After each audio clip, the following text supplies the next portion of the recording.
Луиза, рахимит. Бәйрәмнәсен эшебезне башлап җибәрик. Кемдер эшкә чыкты, икенчеләр әле дә үз изоляцияда тормыш әкренләп үз көенә кайта бара. Саулармысыз? Әссәламу алейкум, хөрмәтләребез. Бер адым алга китеш. Ул марафонны уздык дигән сүз түгел. Әле дә саклану чаралары хакында онытмыйбыз. Кунакка йөрү, кунак кабул итү, кирәксезгә урамга чыгудан баш тартып торабыз. Безнең тапшыру да очрашуларны кичектереп торып, кунаклар белән элемтәне әле дә интернет аша башкара. Шикләр ябык булса да, кызык дөнья сәхифәсе алып баручысы Гөлинә Шаймуллина безне сәяхәткә алып чыгар. Югары Тегермәнлек авылында Бөек Ватан сугышында һәлак булганнар истәлегенә обелиск 1975 елда төзелгән була, ә быел аның яңасы барлыкка килде. Биредә кадерле кешеләрнең исемнәре уелып язылган. Яраларны дәвалаучы Вишневский майзин белмәүче кеше бармы икән? Ә бит аны уйлап табучы, Казанда Россиянең беренче нейрохирургия бүлеген булдыручы Александр Вишневский гомеренең күп елларын Казанда яшәгән. Казанның Вишневский урамы тарихына күз салырбыз. Бүтән кешенең эше тукталды, үз изоляциядәме, ә син альбом чыгарып ятасың. Бу нинди альбом? Җырчы белән Гөлчәчәк Шәйхетдинова элемтәгә чыкты. Президентыбыз Рөстәм Миңнеханов үзенең Instagram битендә көн сайын диярлек безнең көн каһарманнары исеме астында COVID-19 белән көрәшүче табиблар, шәфкать туташлары, медицина хезмәткәрләре фотосурәтләрен элә. Бүтән дөнья шәфкать туташлары көнендә игътибарны тагын бер кат безнең сәламәтлек өчен көрәшүчеләргә юнәлтәсе килә. Күп очракта менә шәфкать туташының ягымлы сүзе, җылы карашы хастаны тернәкләндереп җибәрергә мөмкин. Елмаюлы күз карашы табиб кебек, шыңлардан тартып ала күңел күген. Соңга калма, ашык тизрәк терелтергә, йомшак сүздә дару булыр синнән бүген. Әлеге сүзләр Зәлия Сафина турындагы уйларымның төгәл чагылышыдыр. Кешеләргә ярдәм итү өчен ул белем, көч, хис һәм вакытның зур өлешен авырларга бүләк итә. Бу минем балачак һәм хәзерге көн хыялым. Кешеләр аз гына булса да сәламәтрәк һәм бәхетлерәк булсын иде ди ул. Кешеләргә булышасым килә дип яза идем инде сочинениеләрдә дә. Шулай бик теләгем тормышка ашыру өчен инде 10нчы классны бетергәчтен училище Казан училищесына килеп, анда укырга кирдем инде. 2 ел анда укыганнан соң распределение буенча шушы больницага эләктем. Менә шулай итеп Зәлия ханым 36 ел медицина өлкәсендә эшли. Бирдә ул инсульттан соң реабилитация курсы үтүчеләрне махсус гимнастика ясарга өйрәтә. Аларның һәр хәрәкәтен күзәтеп, ярдәм итеп тора. Мин туктасам, авыруларым туктап кала. Шуңа күрә инде миңа көннәр буе дагы физкультура күрсәтергә туры килә, хәрәкәтләр күрсәтергә. Әле аңарчы үзем килеп, башта иртән үзем белән заниматься итәм. Зарядка алам, потому что бүтән әйбергә зарядка кирәк бит. Зарядка алып, авыруларга да бирергә кирәк шушы бүтән зарядканы. Шуңа күрә тырышам инде. Бүтән яктан үзем күрсәтә белгән упражненияларны бүтән авыруларга күрсәтәм инде аннары. Позвоночникта хәрәкәт булсын өчен эшләнә торган күңел булгысысы. Ягымы? Идекс. Зәлия ханымның һөнәре активлык таләп итә. Җәйләрен бассейнга йөрим, кышын чаңгыда шуам. Миңа карап авырулар илһамлана, спорт белән шөгыльләнә башлыйлар ди ул. Госпитальгә дәваланырга китерелүчеләрнең хәле төрлечә була. Кемдер баса да утыра да алмый. Кайберәүләр дәваланырга теләми, төшенкелеккә бирелә икән. Мин аларга бүтән ласковый сүзләрне әйтеп бетерәм инде.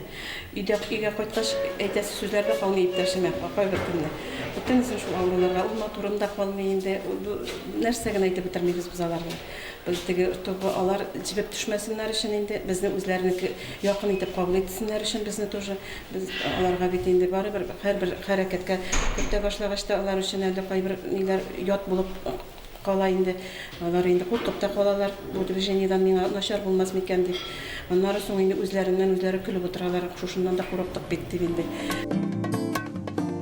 Зәлия ханымның үз гаиләсе дә зур. Тормыш иптәше, 2 баласы, 1 оныгы бар. Кызы әнисе юлыннан китеп фармацевтика юнәлеше буенча белем алган. Зәлия ханымның эштән соң да йөзләрчә пациентның саулыгы турында уйлап, кайгыртып торуына алар күнеккән инде.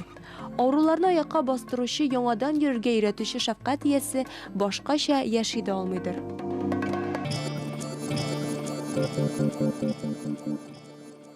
Яңа туган пингвин балаларына таҗлы вирус белән көрәшүче табиблар исемнәрен биргәннәр. Ятимләнеп калган Ламантин баласы белән ни булыр? Бу тагын нәрсә дип аптырамагыз, бөтен дөнья яңалыкларын ишетү вакыты килеп җитте. Алар белән хезмәттәшебез Алия Сәлимҗанова хәбәрдар. Честер зоопаркында пингвиннарның яңа туган Гумбольдт тере балаларына исемне таҗлы вирус белән көрәшүче хастаханә һәм милли сәламәтлек саклау хезмәте табиблары хөрмәтенә кушканнар. Нәниләрне зоопарк хезмәткәрләре үлчәп, кечкенә бассейнга йөзәргә җибәрә. 26 март һәм 14 апрель аралыгында туган пингвиннарга Изге Томас хастаханәсе һәм милли сәламәтлек саклау системасына нигез салган Энрион Бивен, Честер графинясы, Арроу паркы, шулай ук Флоренс Найтингел хөрмәтенә Бивен, Томас, графиня, Арроу һәм Флоренс дигән кушаматлар бирелгән. Пингвиннарның бу төре табигатьтә югалып баручы төргә керә.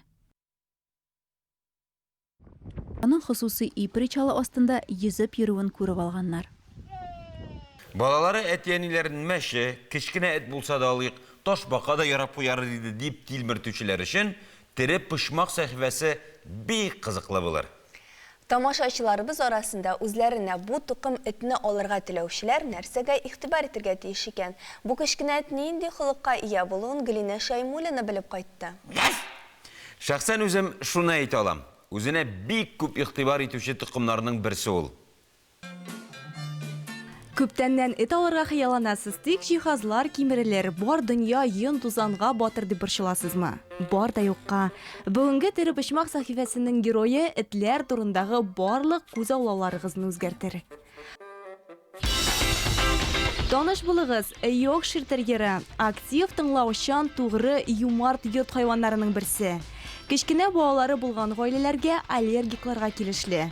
Йонының составы кеше чәче белән охшаш, шуңа да бик кыелмый, бик тиз үсә. Аена бер мәртәбә кисеп, рәтләп торырга кирәк. Бу эт белән бер кайчан да күңелсез булмас. Һәрчак үзенең сәләтләре белән гаҗәпләндереп торыр. Нәкъ менә шушы сыйфатлары өчен Сафиннар гаиләсе Йоркшир терьерын сайлаган да инде. Һәм 2 айлык өйләренә Дени кушаматлы эт алып кайталар. Безнең гаиләдә бу беренче эт, балаларның бик таласы килде инде дус. Денига хәзер 4 ай. Ул безнең дус кына түгел, член семьи дип әйтергә була. Без ансыз хәзер бер кайда бара алмыйбыз инде. Дени бик уйнарга ярата. Менә балалар белән уйныйлар алар көнезне. Төнгегә генә алып керәбез, урамны бик ярата. Безгә бик рәхәт, үз йортыбыз белән торгачтан, гел урамда бик яхшы. Андан әнисе һәм 3 эт баласы булган. Без алар белән уйнадык та, әтигә Дени йөгерде дә аның белән уйный башлады. Һәм без аны алырга булдык. Ә сез менә хәзер Денидан башка үз тормышыгызны күз алдына китерә аласызмы? Юк. Без инде аңа ияләштек. Дени дә ияләшеп беткән. Йортта үзен хуҗаларча бик иркен тота. Беренче көннән үк яңа кагыйдәләргә, режимга өйрәнгән. Көненә берничә тапкыр ашау, саф һавада йөрү, су процедуралары, тышка бара тик рионкага гына чыгу, үзенең уенчыклары белән генә уйнау. Кагыйдәләр күп, әмма эт аларны бик тиз отып ала. 2 ай эчендә Дениның үз гардеробы барлыкка килә. Үзенең иң яраткан костюмын безгә дә киеп күрсәтте әле ул. Без Денины 2 айлык вакытында алган идек. Ул 1 килодан да әзрәк иде ул вакытта, хәзер 2 килога җитте. Әлеге тукым этләр 7 айга кадәр үсә, авырлыклары уртача 3 килограммга кадәр җитәргә мөмкин. Тик монда да искәрмәләр бар. Дөньядагы иң кечкенә эт шулай ук Йоркшир терьеры тукымыннан. Аның кушаматы Сильвия, Англиядә яши. Күптән küçük булмаса да, буе 6,3 сантиметрдан, авырлыгы 113 граммнан артмый икән. Кызыклы факт, әлеге тукымны кешеләр 12 мең ел элек кулга ияләштергәннәр. Йоркширларның төп эше күсе тышкан тоту була. Хәзер шушы бәхет йомгакларына карыйсың да, аларның оста аучы булганлыкларында шикләнәсең.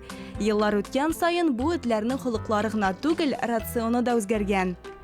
Ну, ашату буенча һәр кеше үзенә уңайлыны таба инде. Сухой корм да бар. кеше ашатырган корм да бар. Аны айырга кирәк. Сухойны ашатсан, сухой гына ярый. Үзенең табыннан ашатсан, аны гына ашатырга кирәк. Икесен бергә кушырга ярамый. Йоркширский терьер ул шундый порода компаньон. Ул этне өйдә калдырырга бер үзен генә ярамый, чөнки ул бик борчыла башлый, ашамаска да может. Шуңа күрә аның янында гел кеше булырга тиеш. Әлеге тияләнсә, бар игътибары синдә булачак. Гел янәшәдә булып, ярдәм итеп торачак. Кечкенә булуына карамастан, бик кыю ул. Хуҗасын кыерсытырга теләгәннәргә ябышырга да мөмкин. Канадада бер шундый эт баланы аюдан саклап калган. Бу бәхет йомгагын сез дә ияләштерегез. Тормышыгыз беренче көннән үзгәрер. Янәшәгездә һәр чак тугры дус, кыю сакчы булыр. Bir нәрсәгә игътибар иттем. Әгәр дә син шундый эт булсаң, Син. мин булыйм. Шундый эт булсаң, сине һич шиксез көн сайын ашатып, эшертеп, киендереп, хәтта чәчләреңне тарап тотачаклар. Юкка гына эт кешенең иң якын дусты дип әйтмәгәннәрдер инде. Изге аебызга күчик. Ислам диненең терәге, айларның султаны, гафу үтенү һәм барлык гөнаһлардан паклану, күңелләрне сафландыру айы булган Рамазан аеның 19-нчы көне. Кыл Шариф мәчете имам хатибы Илфар Хәзрәт Хәсәнов Рамазан айының хасиятләре хакында бәян итүен Хозур ТВ тәкъдим иткән сәхифәдә дәвам итәр.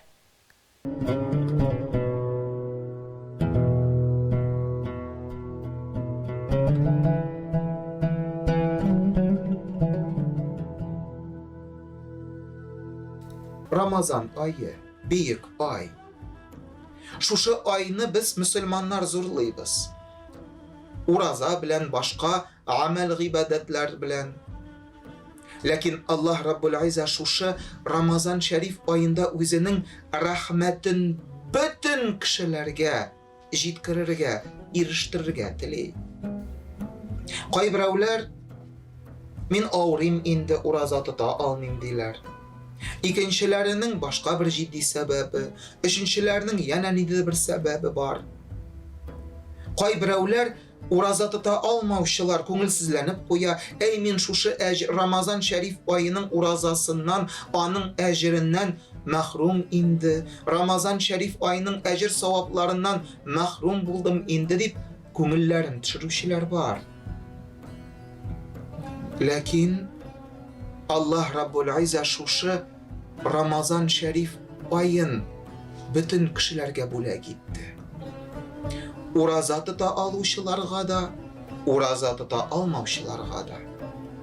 Пәйгамбәрбез саллаллаху алейхи ва саллям хәзрәтләренең хадисләрен карыйга әле. Пәйгамбәрбез саллаллаху алейхи ва саллям хәзрәтләре булай дип әйткән: "Ман сама Рамадана иманан ва ихтисабан, гуфира лаху ма тaqaddama мин занбихи." Әгәр берәү Рамазан шәриф айында Раббысына гына инанып һәм Раббысы Аллаһы Тәгаләдән генә әҗр савап өмет итеп чын күңеле белән шушы айда ураза тотса, Аллаһы Тәгалә шушы бәндәнең гөнаһларын, хата кимчелекләрен гафу итәр дип әйтә. Сөенеч кемгә? Сәламәт булган кешеләргә, сәфәрдә булмаучыларга. Сәламәт булган кеше сөенә, шушы гыйбадәтне кыла, Раббысының рәхмәтенә ирешергә ашыга, Рамазанның әҗренә ирешергә омтыла. Яхшы, шушы сәламәт кеше шушы хадисны үтәде ди. Уразасын тотты ди, Аллаһның рәхмәтенә иреште. Хәзер ураза тотырга ниндидер мөмкинлеге булмаган. Җитди сәбәп аркасында ураза тотырга мөмкинлеге булмаган кеше Раббысының шушы рәхмәтеннән мәхрум каламыны инде? Юк. Юк. Аллаһ Раббул Изза үзенең рәхмәтен безгә ирештерә. Кыстый алыгыз инде дигән сыман былай дип әйтә. Икенче ишекне күрсәтә. Икенче ишек нидан гыйбарәт? من قام ليلة القدر إيمانا واحتسابا غفر له ما تقدم من ذنبه. Әгәр берәү Кадер кичәсендә генә булса да Kadir kişesinde gene Rabbisine inanıp, Rabbisinden ecir, savap, ümit etip, hakiki inanu bilen inanıp, şu kişide gene gıйбadet kılsa, Allah Rabbul İzze şu bendenin günahların gafu iter dedi. Allah'ın büyük bulağı. Ramazan ayı urazı tuta almay. Lakin Rabbimiz Allah Teala yana özünün rahmetine bizni kişilerini tili. İriştirge tili. Kadir kişisinde gene bulsa da gıйбadet kılındı sindi. Yana Allah'ın Resulü sallallahu aleyhi ve sellem bulay diyen Men قام رمضان إيمانا واحتسابا غفر له ما تقدم من ذنبه. Üçüncü işik. Yani birey ciddi sebep arkasında urazı tuta almadı. Şu bir gıybadetini öteye almadı. Bana hanişlerge. Allah'ın Resulü sallallahu aleyhi ve sellem yana tağın bir işik kursete. Eğer birey Rabbisi Allah Teala'ya inanıp, şın ışanu bilen ışanıp, hem Rabbisinden gına ecir, savab, ümit edip, kişi işin tugul gıйбadet, riya işin tugul, Allah rizalığı işin deyip, Ramazan'ın kişilerinde teravih namazın okusa, gündüz urazı tuta almadı. Ama urazı tuta almadı min mahrum buldum Ramazan'ın ecirinden deyip көңілсізленерге түгіл, кешін түнін ғибадат қыл.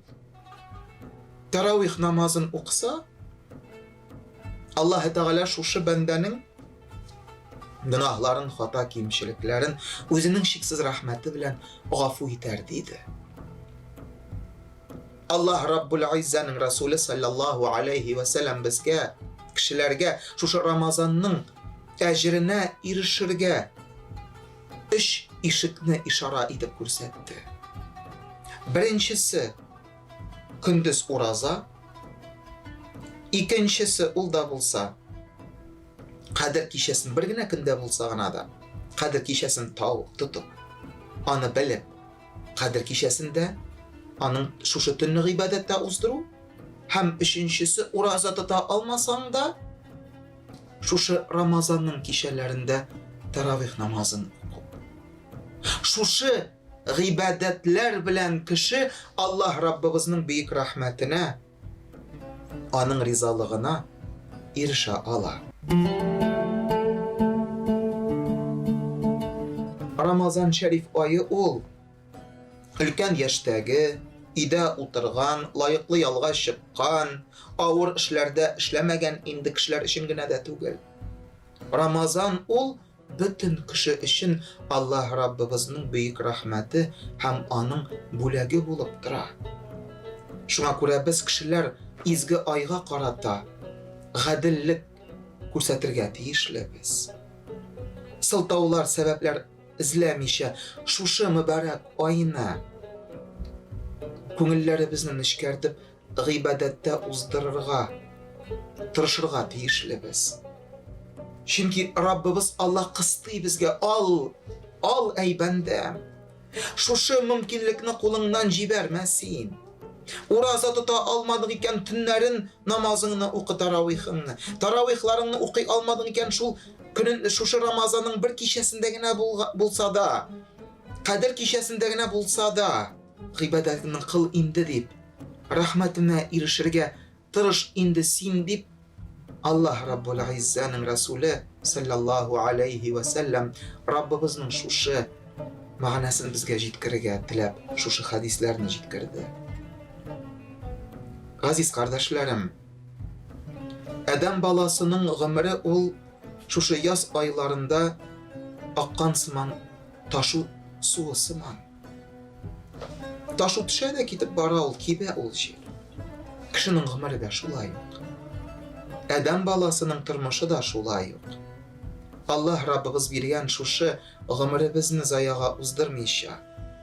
Dünyalıkka mükibben gitmişe şu izgi aydağına bulsa da, Allah Rabbimizni zikir etip ana isibizde tutup şuşu büyük dinimizin ibadetleri bilen Allah Rabbimizin rahmetine, anın mağfiretine, anın rizalığına erişirge Cenab-ı Hak Allah Rabbul İzze barşalarımızga da nasip ve müyesser eylese idi. Vesselamu aleykum ve rahmetullahi ve berekatuhu.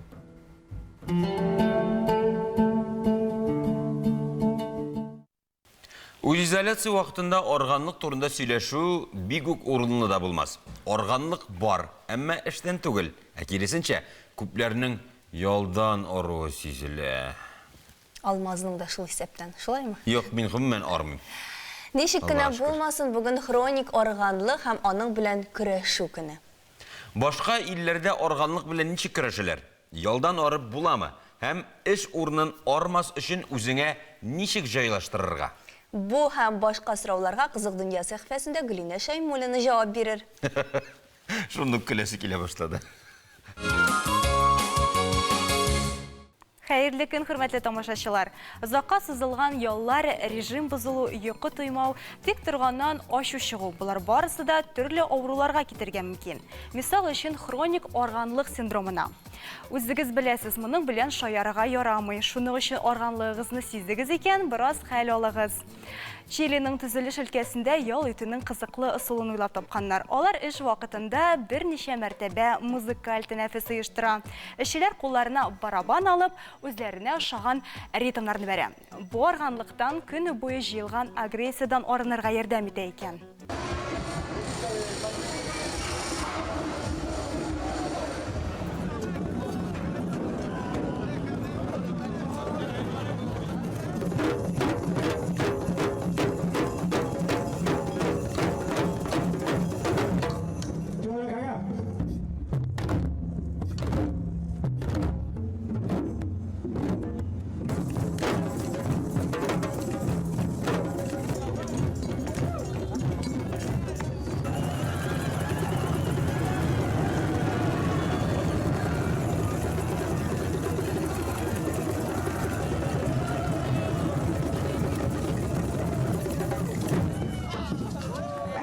Чили төзүчеләренең барабаннарын күргәч, Япониянең офис эшчеләре искә төште.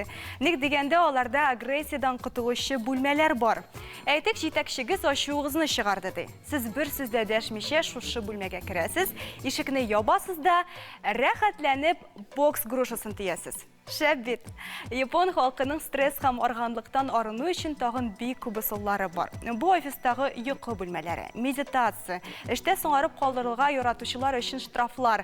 Соңгы вакытта эшчеләре үзләрен идәгечә хис итсен өчен офиска йорт хайваннарын алып килергә рөхсәт ителә. Әлбәттә, бу кагыйдәләр үз изоляция чорына кадәр эшли.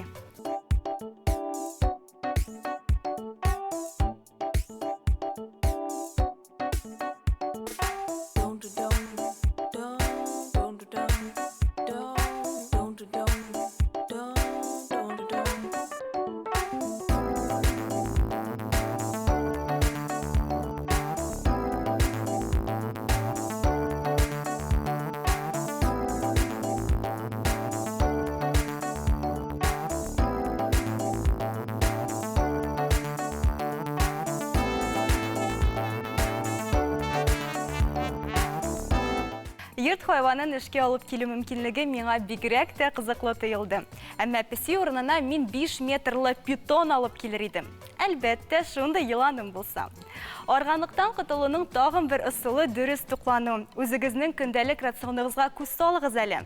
Хәзер кайберәүләр без бит уразада дияр. Аңлыйм, әмма сәхәр белән ифтарда туклыклы һәм файдалы ризыклар ашап та энергия җыеп була.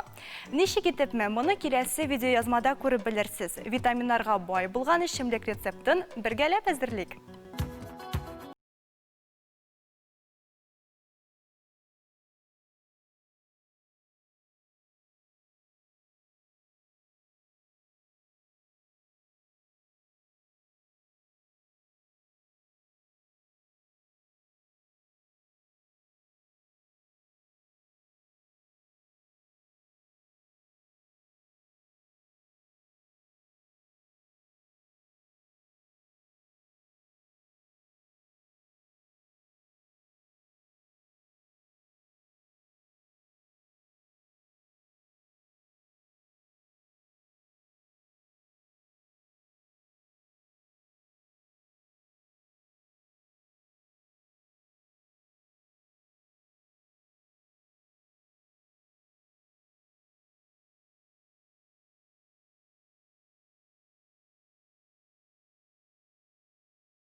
Biz yazdık, bizning barmoqlar taldı. Biz hozir yol etamiz, ondan yozib ketamiz. Xatirlaysizmi, boshlang'ich sinflarda o'qiganda qo'l barmoqlarni yol ettiru uchun shunday ko'nikmalar yasataydilar. Bugunda ular ortiq bo'lmas edi. Birinchidan, bu ishdan ozg'a bo'lsa-da ayrilib yol etib olish uchun. Ikkinchidan, bugunlarni yozuv uchun mana degan sabab. Ko'nikmalarni qo'lga g'ina tugil, bil oyoqqa yo'naltirilganlarida yasab bo'la. Eng muhimi, xizmatdoshlaringizga qimashov etmasga. Ko'nikmalarni hozir yozib boshlarga taqdim etam. To'g'ri kelishi video yozmada hozirlab qo'ydim. Instruktorlari g'atati bo'lmas. Oldan kesedim. Og'ash jimishi bilan kishi ishi bilan har narsada da o'z shamasi bo'lirga tegish. Bugungi kuningiz o'ng'ishli voqealarga boy bo'lsin, ammo sizning haligizni olmasin degan tilakda men sizning bilan sog' bo'lasham. Kelasi uchrashuvlarga qadar eson-emin bo'ling'iz. Gülina rahmat, ko'rib turamiz organlik hissin, vitaminlar kimiti. Hozir bog'chalarda yashil so'g'anlar, parnika o'tirtilgan yashilchalar tishla boshladi. Shunga qishqa qobat vitaminlar jiq. Pari soğanның foydası şundan da aytib bitirgisiz. Onu ayrıca yaz aylarında aşarga kengеш ителәр. Bu yeşilçe salqın tiyu, yutkiruden de bik faydalı iken.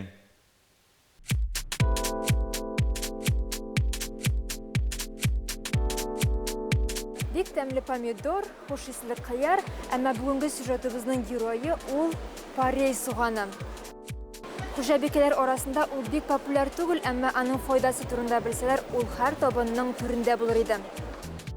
Парей 90% судан тора. Кальций, натрий, тимер, күкерт, фосфор, калий, магний, Б, С, А, Е витаминнарына бай. Аңарда бигрәк тә А һәм С витамины күп. Составында фолий, никотин һәм аскорбин кислотасы, эфир майлары бар. Лук парей, менә бу җире яшел булырга тиеш, а менә бу җире ак, светло-зеленый, яшелчәләр булырга тиеш. Так, тамыры я ак, я исә сарырак булырга тиеш. А менә бу җире тыгызрак булырга тиеш. Бу культура организмдагы токсиннарны һәм штакларны чыгарырга ярдәм итә. Ашказаны һәм бавыр эшчәнлеген яхшырта. Яман шуш күзәнәкләре үсүен тоткарлый. Парей шулай ук канны чистарту һәм сулыш системасы эшчәнлеген яхшыртырга сәбәпле. Ул атеросклероз, ревматизм, авитаминоз, депрессия авыруларын дәвалауда булыша. Әлбәттә, суганның ак өлешен һәм астагы яшь яфракларын гына кулланалар. Аны пешерүгә дә шикелеш тузга моны башарга да мөмкин. Ничек кенә файдалы булмасын, ашказаны авырткан һәм гипертониядән җәфаланган кешеләргә парей суганны саклык белән ашарга киңәш ителә. Ашу ustaları үз изоляцияда. Шуңа тәмледән-тәмле рецептларны безгә тамашачыларыбыз җибәрә. Гөлүзә Василова белән иремчек пирогы пешереп карарбыз. Бүген без иремчекле, каймаклы пирог пешерәбез. Камыры песочный булачак. Моның өчен безгә камыр өчен 150 грамм сыер мае, ярты стакан песок, разрыхлитель, 1 йомырка кирәк булачак. Һәм 10 күпме гына камыр. Эшлеге өчен безгә ярты килограмм иремчек, 2 йомырка, каймак, ванилин, ярты стакан песок кирәк булачак. Киттек.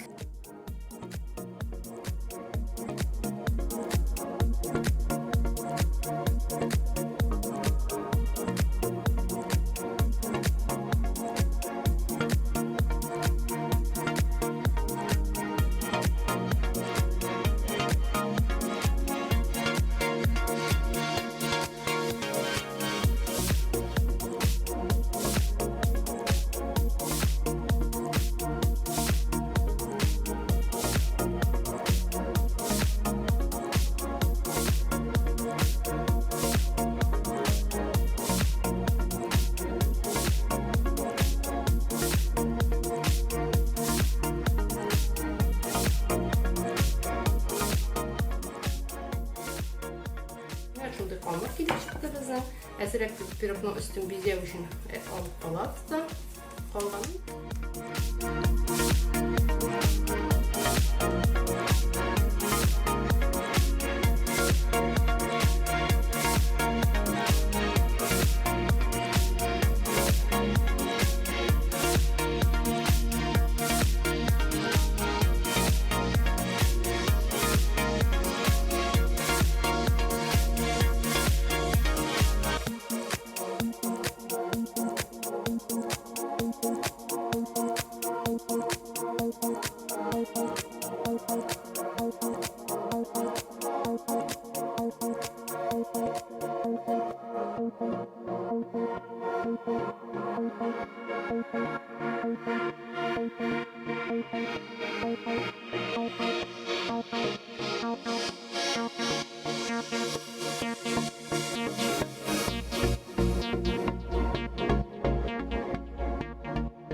Kırılarım bize için bile şunday formочкалар yasayıp şeşekler yasayız.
Pirogumuz hazır. Şeyleriniz demli olsun. Ailelerinizni temli rızıklar pişirip kullandırınız. Mümkünlüğünüz olsa ide oturunuz. Yol itip ordık, işke susadık deyip durgan vaqtda ikinchiler işlerin to'xtatmaganlar. Kirisinçe, vaziyetke yaraklaşıp işning yona formalarini izley başlaganlar. Misalga, автор boshqaruvchi Radif Kashapovni keltirib bo'lamiz. Izolyatsiya vaqtida ol yangi albom chiqara. Радиф Кашаповның яңа альбомы чыкты. Ул Галия Бану дип атала. Бу альбомның авторы белән элемтәгә чыктык.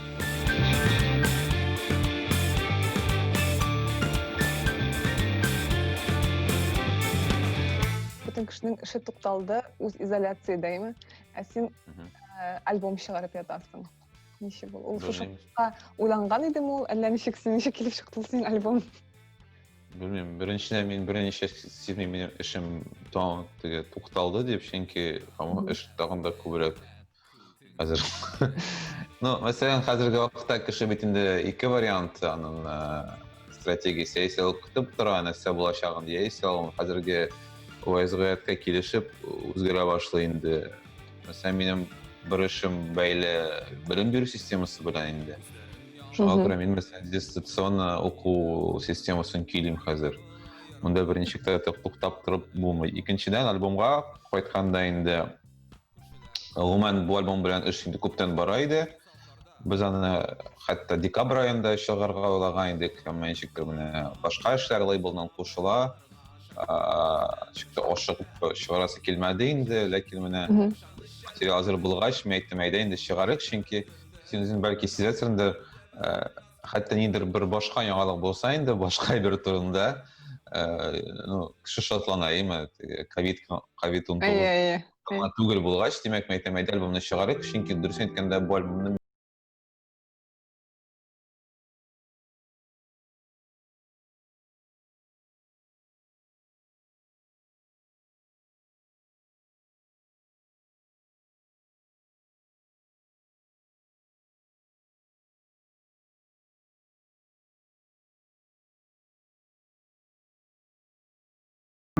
Галия Бану дип атала ул. Ну вот, мен bu albümden çıkmayı yazdıra başladım. Bir tavkır min avtobusta baram indi. Mima kildi Telegram'da рассылка indi. Mine hazır 15 minuttan Beat Music Festival'ın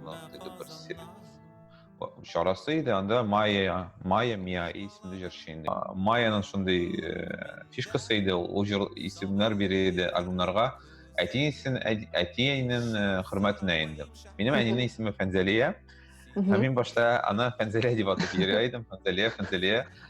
Әни башта аны аңламадыдыр инде. Аннары әйтә инде, "И, улым ярамый, но кирәкми" дип инде.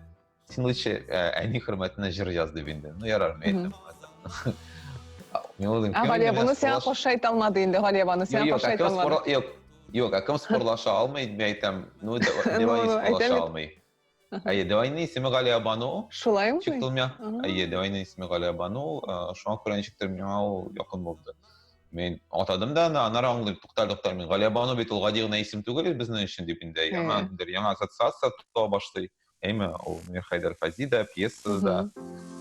Şu an Kur'an tam вот şabitinde вообще тип вот зытро келди деп қалды.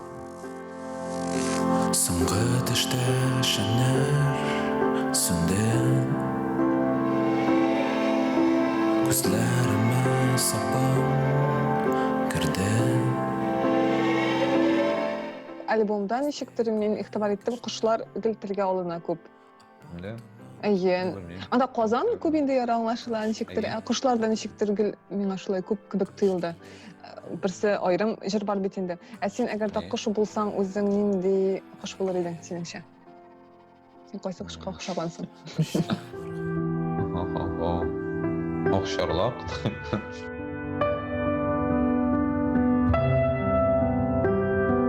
Тас 40 елдан соң мәсәлән кемдер тауып тыңлап караса, менә бу җырларны син моның турында уйлаганың бармы? Аның турында, уйлыйсың инде әлбәттә, ләкин минемчә миңа күбрәк шатландырыр иде әгәр дә хәзер кеше тыңласа.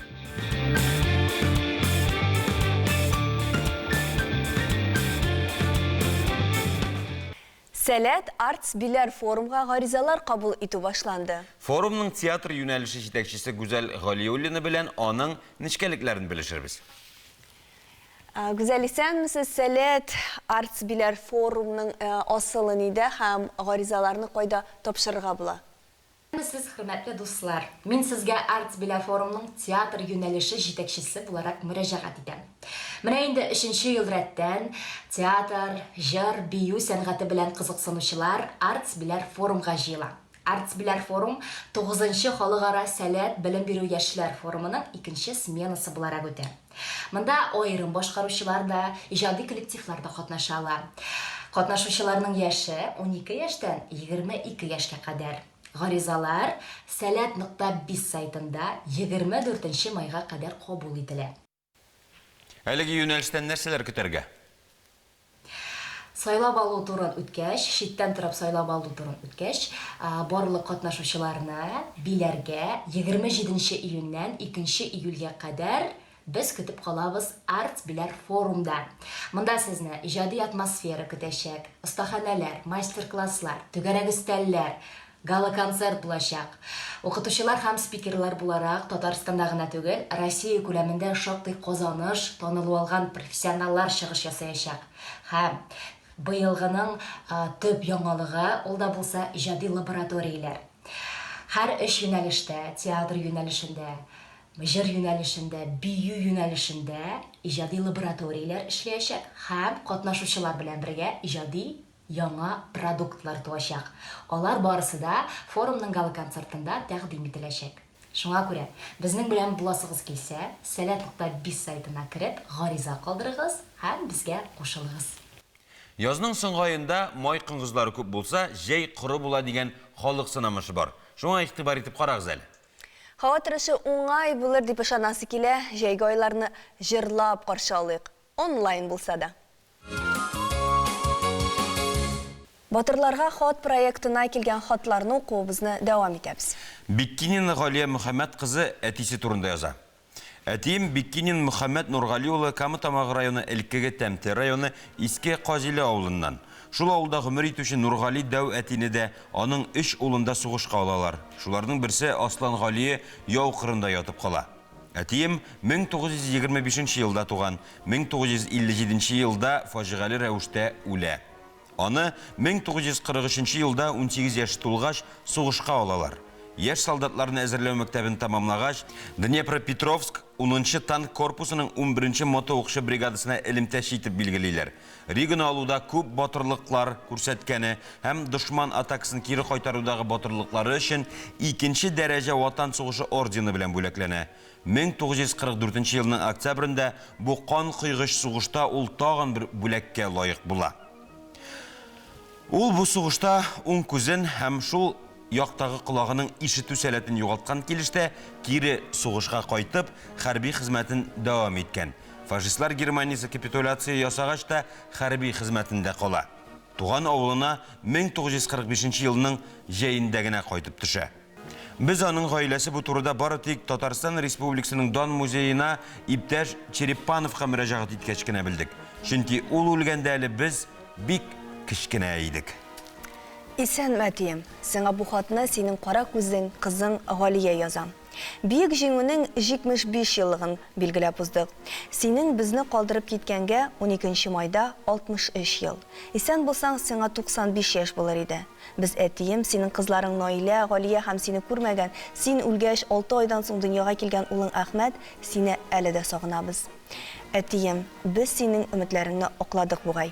Өчебез дә мәктәпне яхшы билгеләренә бетереп, югары белем алып, туган илебезгә хезмәт иттек. Әни безнең белән горурлана иде. Әни 5 ел элек бакыйлыкка күчте. Бәлки, очрашкансыздыр да. Әни безне нинди генә авырлыклар күрсәк тә, кеше булыгыз дип тәрбияләде. Авылдашларның күбесе безнең тырышлыгыбызны күреп сөенде.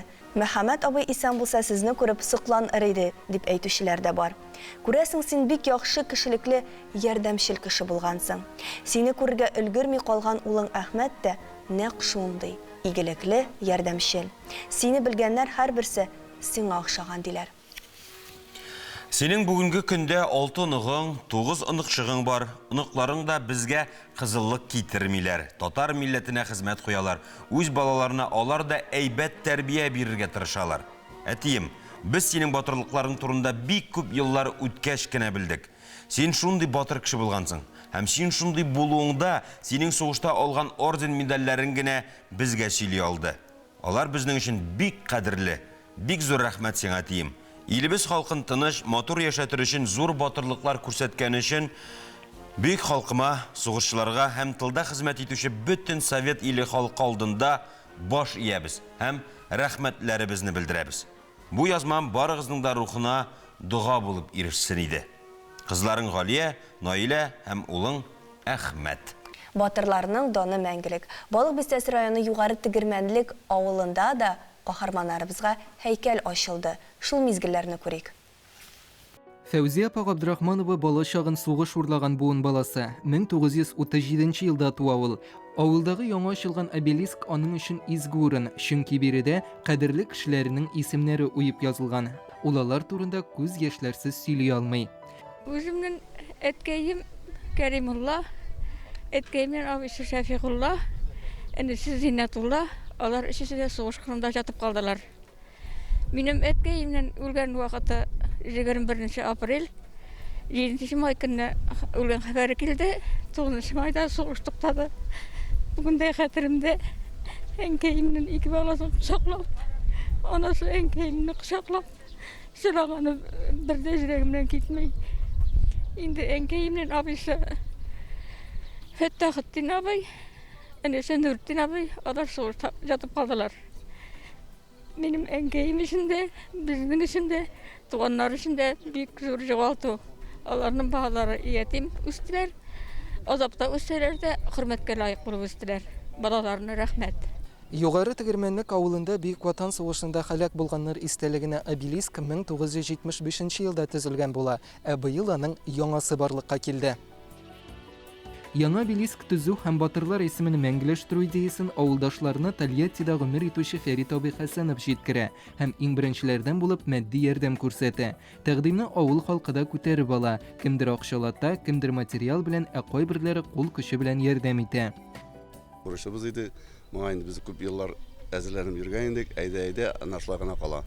9 март көнне 2 ай ровно калгач, инде малайлар белән звонитып, мәдәмәдә эшли башлыйк. Bir ahırı bulup çıkar işle bitiririz. 9 mayga babaylara koyulmasak bir ağır bulur deyip şuna işledik. Benim bu spiskta тоже әтием bir tuğan 24 yılını tuğan soğuşta bulgan ordinar bir dereceli kişiydi. Тарихи мизгелләр. Югары Тегермәнлек авылында яңа обелиск ачыла. Коронавирус белән бәйле вазгыятьтә анда катнашучылар саны шикләнгән иде. Шунысы сөенечле, күпме еллар үтүгә карамастан, оныклары бабаларының кылган батырлыгын онытмыйлар. Тегермәннең авылы да 1939 елгы мәгълүматлар буенча 2037 кеше яшәгән. Ошо 2037 кеше инде 1941 елда сугыш башлангандан соң шулар арасыннан сугышка киткән 599 кеше. Кызганча каршы шуларның 400-нче халат булган. Бу бик зур сан, мондый саннар бик сирәк очрый һәм инде безнең әлбәттә Югары Тегермәнлек авылы шушы сугышка инде зур өлешен керткән. Халак булганнарны 4 тактага сыйдырдык. Әйтеп торам бит 413 кеше, алар 4 тактада тора менә. Метрга 20-70 сантиметр зурлыкта зур мемориал такталар. Шуның 4-сендә менә сугышта халак булганнар, хәбәрсез юл калганнар аерым керттек инде һәм 2 тактада тулысы белән инде сугыштан кайтып, исән кайткан 46 елдан алып менә шушы соңгы көннәргә кадәр тыныч тормышта үлүчеләр, вафат булучылар исемлеге дә кертелгән. Безнең шатланычлы вакыйга бар инде, әллә күренеш, Аллага шөкер, шушы 599 кеше арасында безнең бер ветераныбыз Исәнсау Сиддик Миргаис абый ел һәм инде ул Исәнсау Мамаш районында яшәп ята. Бүген авыл уртасындагы обелискта 550 кешенең исеме уеп язылган. Югары Тегермәнлектән булган һәм илебез азатлыгы өчен башын салган тагын 49 кешенең исемен ачыклыйсы бар. Киләчәктә аларның исемнәре дә шунда урналачак. Җиңү көне уңайыннан безгә хатлар гына түгел, видеоязмалар да җибәрделәр. Шуларның берсен сезгә дә тәкъдим итәбез. Яшь буын сугышта катнашкан бабалары хакында дулкынланып сөйләү үзен итра. Дөресен генә әйткәндә, безнең һәрберебез өчен җиңү бәйрәмендә кадерлерәк, затлырак, олырак бәйрәм юктыр. Минем өчен дә шулай, чөнки минем бабам Нури Әхмәт Хуҗахмәт улы Хуҗахмәтов Бөек Ватан сугышы башлангач ук фронтка китә. Ул 1945 елның язына кадәр алгы сафта ватанга тугрылык фашистларга карата нәфрәтлелек кебек сыйфатларга ия була. Фронттагы батырлыклары өчен минем Нури Әхмәт бабам орден медальләргә лайык була. Сталиннан рәхмәт хаты да ала ул. Бөек Ватан сугышыннан бабай инвалид булып кайта. Шулай да гомер буе хезмәт куя, депутат була.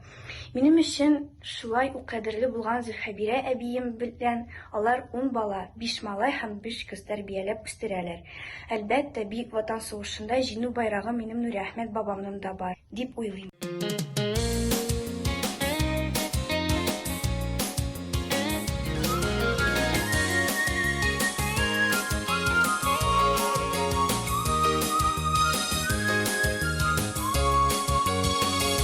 Шәшәкле язның 12 майы бүген һәр баршагызны сәламләп, тапшыруыбызны дәвам итәбез. Манзара тапшыруның иҗат төркеме алга таба сезнең өчен нинди мәгълүмат әзерләгәнен белик. Югары Тегермәнлек авылында Бөек Ватан сугышында халак булганнар истәлегенә обелиск 1975 елда төзелгән була. Быел аның яңасы барлыкка килде. Биредә кадерле кешеләрнең исемнәре уелып язылган. Яраларны дәвалаучы Вишневский майзын белмәүче кеше бармы икән? Ә бит аны уйлап табучы, Казанда Россиянең беренче нейрохирургия бүлеген булдыручы Александр Вишневский гомеренең күп елларын Казанда яшәгән. Казанның Вишневский урамы тарихына күз салырбыз. Бөтен кешенең эше тукталды, үз изоляциядәме. Ә син альбом чыгарып ятасың. Бу нинди альбом? Җырчы белән Гөлчәчәк Шәйхетдинова элемтәгә чыкты. Шәфкать туташлары көне уңайыннан безнең белән элемтәдә 7нче хастахана ревматология үзәгенең җитәкчесе һәм әйдәп баручы шәфкать туташлары. Рәвая ханым, исәнмесез? Хәерле иртәләр, хөрмәтле милләттәшләребез. Манзара тапшыруын әзерләп, аны матур итеп халкыбызга җиткерүче хөрмәтле, ягымлы алып баручыларыбыз. Сезне җинче клиник хастаханәсе табиблары, шәфкать туташлары, барлык санитаркалар, барлык хезмәткәрләр исеменнән сәламлыйм һәм иртәдән үк сезгә сәламәт булуыгызны телим. Рәхмәт, бик зур. Рәвия Гаязовна, сез хезмәт юлыгызны шәфкать туташы булып башлагансыз. Ничек бу һөнәрне сайларга булдыгыз? Мин 60-нчы елларда мәктәптә укыганда безнең әле телевизор юк, радиодан гаилә белән утырып көндезге ял концертларын гына тыңлый ала идек. Тик безнең тугры дусларыбыз, китапларыбыз бар иде. Хәтта алдагы һөнәр сайлаган вакытта да хәрби булырга теләүчеләр Нәбидәүлинең яшәү белән үлем арасында Габдрахман ага Сәләмовның алтын йолдыз, ә инде табиблар булырга теләүчеләр, шәфкать туташлары юлын сайларга теләүчеләр, әлбәттә, кат-кат ак чәчәкләр романын укып чыга иде. Мин дә бу өлкәдә искәрмә булмадым. 8 классны бетерүгә мин Казан медицина училищесына фельдшерлык бүлегенә укырга кердем. Һәм 30-дан артык төркемдәшем белән бүгенге көндә дә аралашып, бер-беребезнең хәл-әхвалын сорап, бер-беребезгә ярдәм итеп торабыз икән. Бу иң беренче чиратта безне укыткан укытучыларыбызның өлеше дип әйтер идем. Менә Шәфкать туташ булып эшләгән вакытта нәрсәләр сагындыра? Казан медицина училищесын бетергәннән соң мин 6 ел ярым Казан шәһәре 15-нче клиник хастаханәнең травматология бүлегендә хезмәт иттем. Әлбәттә, ул вакыттагы авырулар да минем исемдә. Бергә мине беренче тапкыр шприцлар тотарга өйрәткән, ничек итеп авырулар белән аралашырга өйрәткән, өлкән Шәфкать туташларында, үзем белән эшләгән Шәфкать туташларында истә. Әле керосин өстенә чиләккә су салып, кайнатып, аннан аны крахмаллап, өсләремә киеп биргән ак халатым да мине бик сагындыра. Бүген инде сез Татарстанның атказанган табибы, сезнең җитәкчелектә бик күп Шәфкать туташлары эшли. Менә чагыштырсак, сез эшләгән вакыттагы Шәфкать туташлары белән замана Шәфкать туташларын, алар нәрсәсе белән аерыла? Әгәр инде чагыштыра калсак, 60-нчы, 70-нче мин эшләгән дәвердәге Шәфкать туташларының хезмәт алымнары һәм бүгенге көндәге Шәфкать туташларының ничек карашлары менә үзләренең хезмәтләренә мин әйтер идем, күңел сафлыгын, йөрәк җылылыгын биреп эшләү, шәфкатьлелек Шәфкать туташларындагы төп таләп.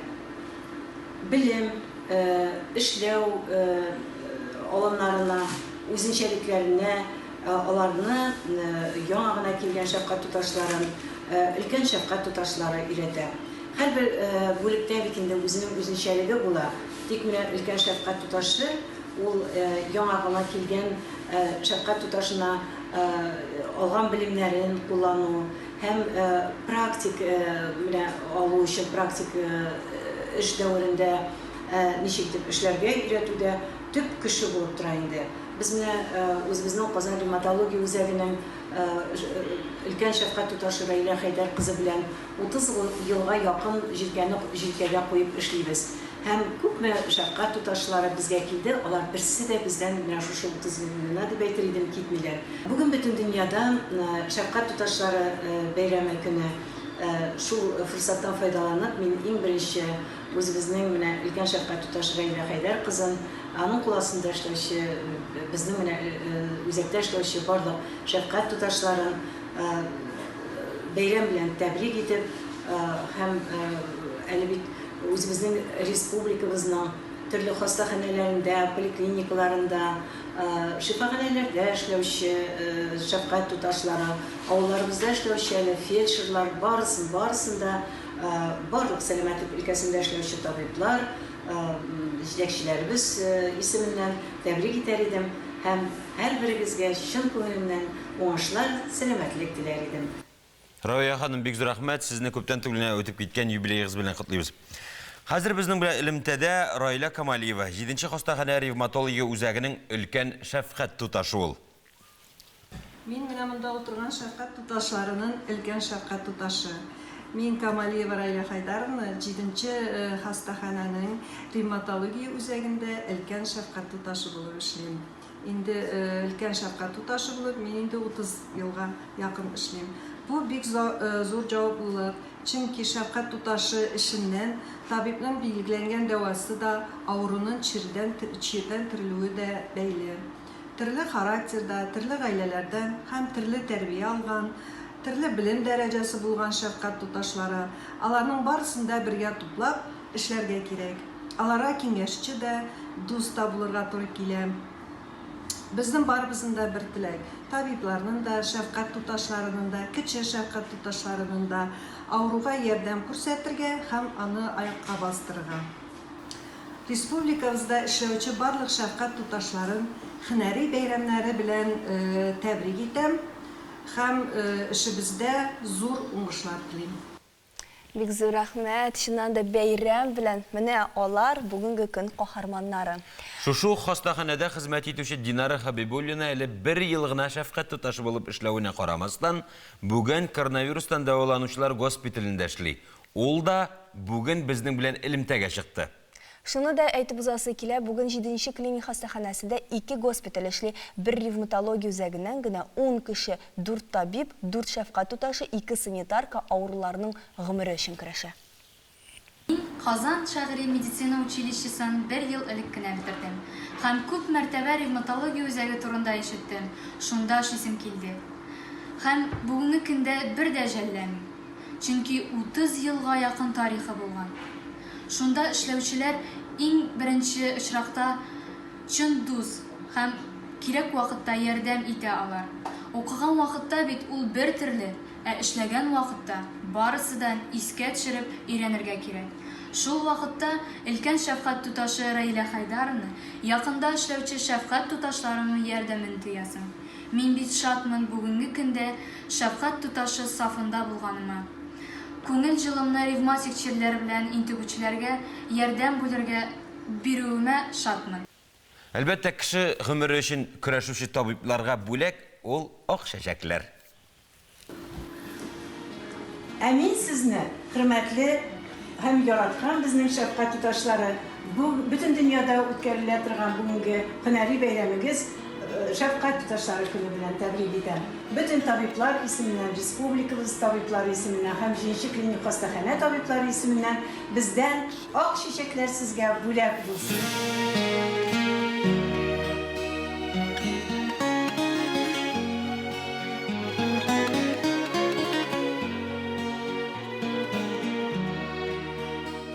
Кызлар, без табиблар шушындый булган, уңган, матур шәфкать туташлары белән эшләвебезгә бүгенге көндә бик шатбыз һәм сезгә бик рәхмәтлебез. Бәйрәм белән! Бәйрәм белән һәм инде без дә форсаттан файдаланып, бөтен табибларны, бөтен шәфкать туташларын рәхмәт сүзләребезне җиткерәбез. Мондый бәйрәм көнендә рәхмәт табиб дигән җыр бик урынлы булыр. Безнең хезмәттәшебез Илья Шәяхмәтов әзгенә шаярып алырга булган. Ул Гоша Куценконың иҗатын бик нык ярата ахыры. Ничек шаярырга өндәгәнен без дә күрик. Нәрсә? Татарлар сугыша берме дисеңме әллә?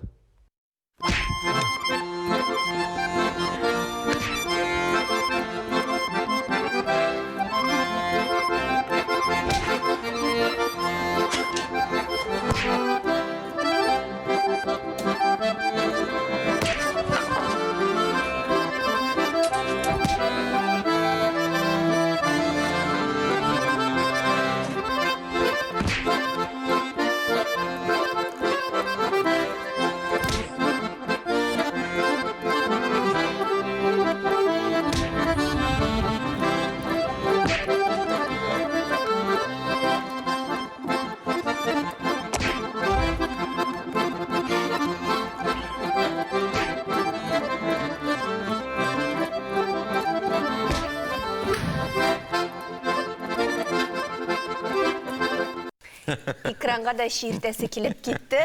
Иң мөһиме бу видеоны бары тик юморны аңлаган кешеләргә генә карарга кирәк. Һәм бу видеода бер телефонда ватылмады. Россияның һәм Татарстанның халык артисты Венера Ганиева үзенең онлайн тормышы хакында сөйләр. Венера Хәтевна офлайнда, онлайнда эшсез тик кенә утырмый. Моңа тагын бер кат инанырбыз. Сәләмәсез, Луиза, Алмаз. Исәнмесез. Мөхтәрәм милләттәшләр, кадерле тамашачылар. Бик шат сезнең белән онлайн режимда очрашуыма. Хәзер инде техник чараларының мөмкинчелекләре бик зур. Онлайн режимда аралашабыз, әңгәмә корабыз, укытабыз, конференциялар уздырабыз, концертлар уздырабыз. Шуңа күрә бер генә дә тик тормыйбыз һәм буш вакытыбыз юк диярлектә була.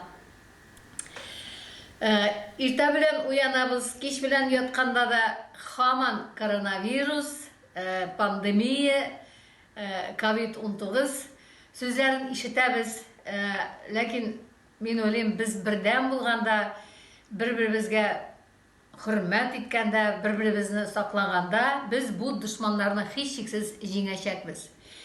Менә шушы ай ярым арасында иҗат кешеләр минемчә bütün режимнары тарвар килде. İjat кешеләренең гастрольләре алышынды, концертлар кичиктерилде. Менә җиңү бәйрәмендә, аннары үлемсез полкта кичиктерилеп торды.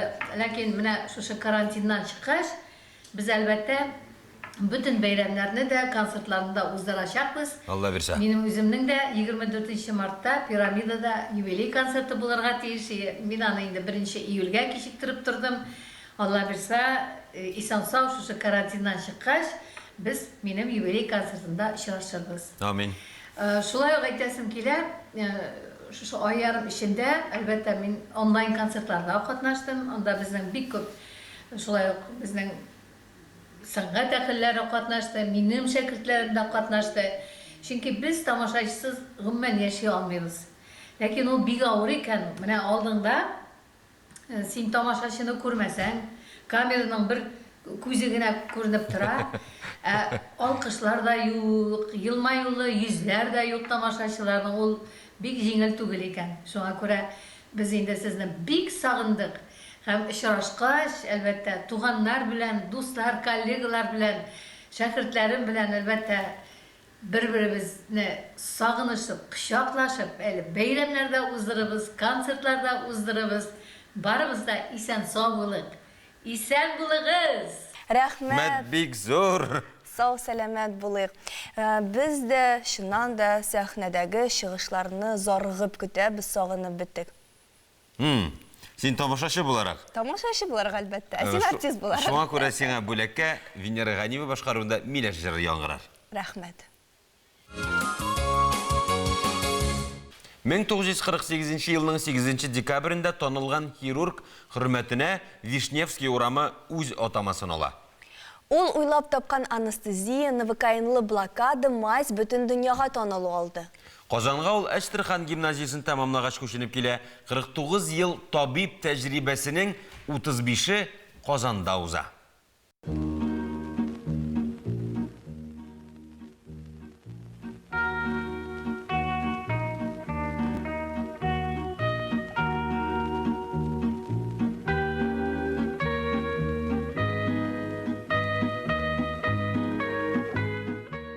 Яраларны дәвалаучы Вишневский мазин белмәүче кеше бармы икән? Ә бит аны уйлап табучы, Казанда Россиянең беренче нейрохирургия бүлеген булдыручы Александр Вишневский гомеренең күп елларын Казанда яшәгән. Аның истәлегенә башкаланың бер урамы Вишневский исемен йөртә.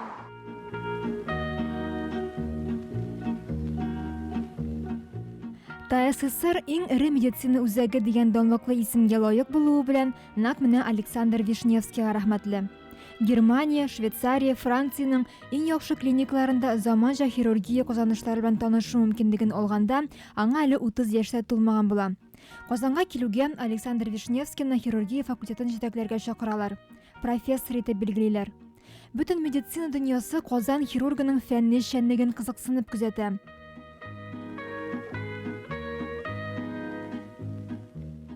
Бөек Ватан сугышында яраланучыларны дәвалаганда ул уйлап тапкан яңа алымнар могҗиза тудыра. 1971 елда Толстой һәм Бутлер урамнары киселешендә Вишневский истәлегенә бюст ачыла. Казан медицина институтының хирургия факультеты клиникасында мемориаль бүлмә дә бар.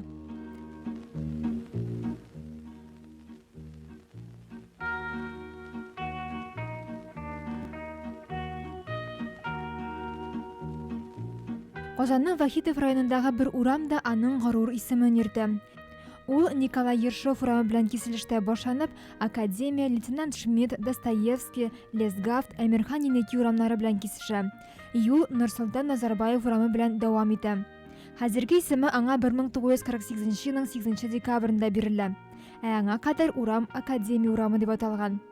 40-нчы еллардагы 2 катлы агач йортлар хәзер инде күп катлы заманча таш йортларга алышынды.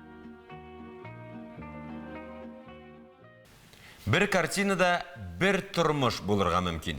Хезмәттәшебез Гөлчәчәк Шәйхетдинова Салтык болоны картинасының чын образлары белән танышып кайтты.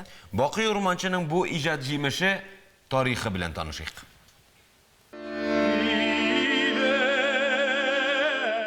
Салтык болыны картинасында рама белән шикләнеп калган хәрәкәтнең үткәнен, бүгенгесен белергә теләп, Кама тамагына кузгалдык.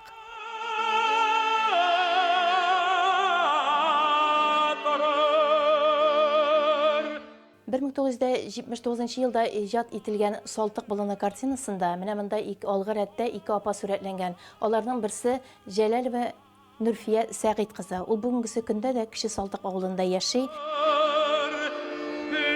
Нурфия апа. Тизрәк аның белән танышырга дип Кече Салтыкка юнәләбез. Менә ул Бакый Урманчының ата-бабасының туган җире. Менә аларның йорты.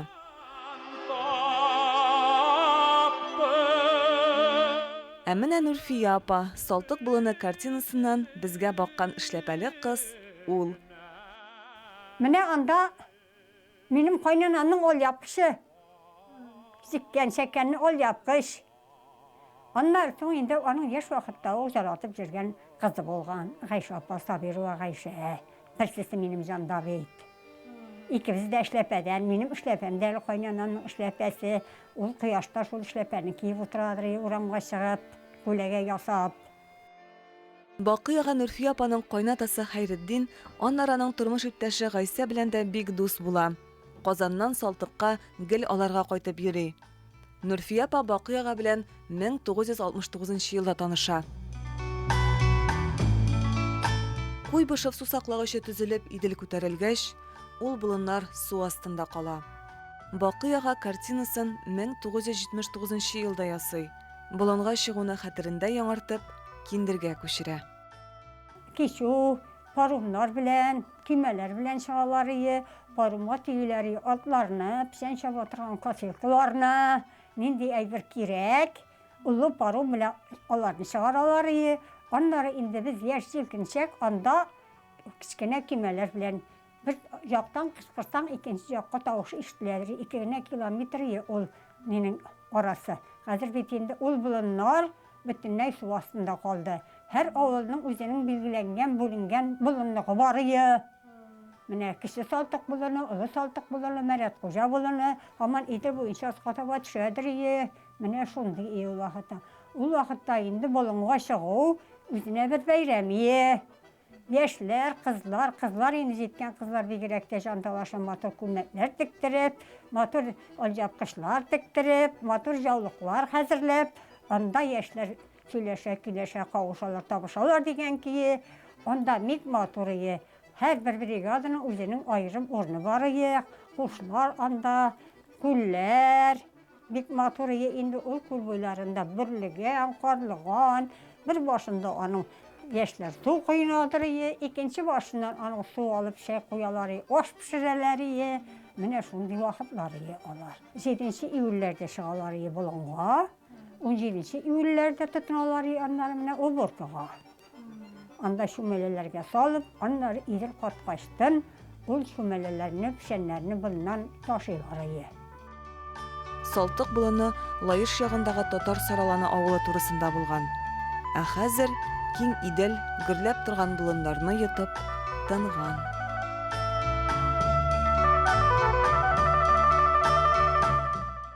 Үз изоляцияга ничек җаваплы карадык, алга таба да шулай җаваплы булыйк. Безнең сәламәтлек үзебезнең кулларда. Biz də öz şiratımızda qonaqlı aşlarını, offline көрüşүләрне, тамашаларны üzülüp sağındıq. Әмма аларны сабыр гына көтүебезне дәвам итәбез. 2 сәгать дәвамында көннәрегезне ямьләндерергә тырышучы Манзара тапшыруның иҗат төркеме алып баручылар Луиз Закир белән Алмаз Гәрәев иде. Киләсе очрашларга кадәр сау булыгыз, хөрмәтлеләребез. Рәхим итегез.